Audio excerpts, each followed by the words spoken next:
सर्वसामान्यांच्या हक्काचा आवाज जागर जनस्थान। अनेक धरणे पायथ्याशी असताना महिलांना हंडाभर पाण्यासाठी आटापिटा करावा लागतो।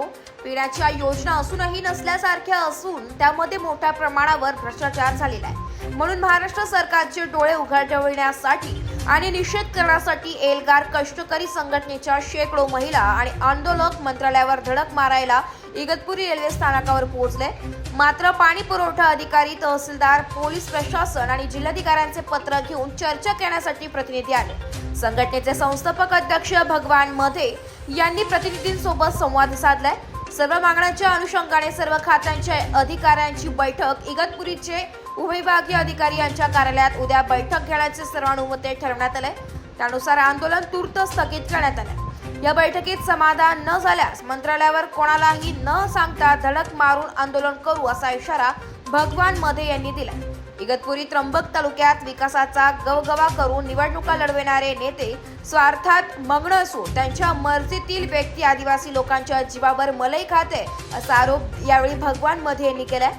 गेल्या काही वर्षात संबंधित लोकप्रतिनिधी फक्त ठराविक व्यक्तींच्या व्यक्तिगत विकासासाठी कार्यरत असल्याने महिलांच्या डोक्यावरचा हंडा त्यांना दिसणार नाही असा टोमणा सुद्धा श्री मधे यांनी मारलाय। नाशिक जिल्ह्यात सुरू असलेल्या जलजीवन मिशनच्या सर्व कामांची चौकशी करावी, योजनेतून वगळलेले आदिवासी पाडे योजनेत समाविष्ट करावे, त्र्यंबकेश्वर इगतपुरीसह जिल्ह्याच्या सर्व तालुक्यातील जलजीवन मिशन योजनेच्या अपूर्ण कामांची चौकशी करून संबंधितांवर कारवाई करावी, पाणी टंचाईच्या ठिकाणी तात्काळ टँकर सुरू करावेत, वैतरणा धरणातून जलजीवन योजनेसाठी पाणी पुरवठा करावा या एल्गार कष्टकरी संघटनेच्या प्रमुख मागण्या आहेत। उद्याच्या बैठकीत पाणी टंचाई, जलजीवनाचा भ्रष्टाचार, ठेकेदारांना काळ्या यादीत टाकून कारवाई आदीबाबत विचार केला जाणार आहे।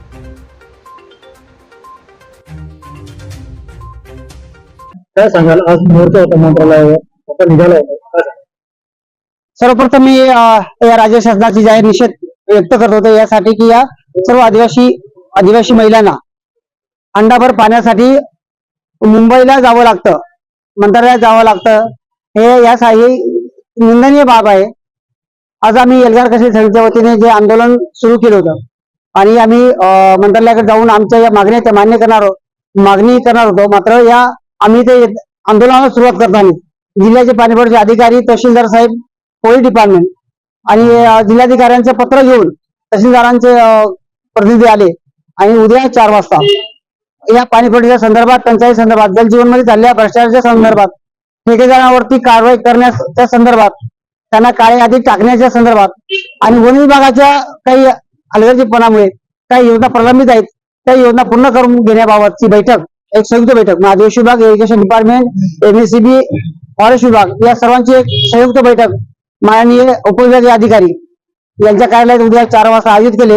त्यामुळे आम्ही हे जे आमचं आंदोलन जे होतं हंडा मोर्चा, तो आम्ही तात्पुरता 2 दिवसासाठी स्थगित करतोय।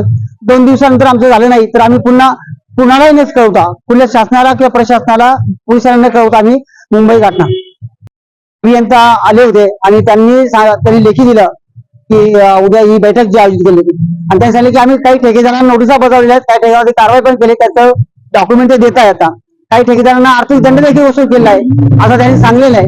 आणि उद्या त्या बैठकीमध्ये आमचं समाधान झालं नाही तर आम्ही जे मुंबईला जाणार जे पाणी आहे, मी आपल्या चॅनलच्या माध्यमातून सांगतोय आणि सरकारला इशारा देतोय, मी पोलीस डिपार्टमेंटला इशारा देतोय की आम्ही यानंतर कोणालाही कळवणार नाही आणि मुंबईला जाणारा जो पाणी पुरवठा आहे तो आम्ही कोणत्याही क्षणी तो आम्ही थांबवू आणि आमचं आंदोलन अधिक तीव्र करू।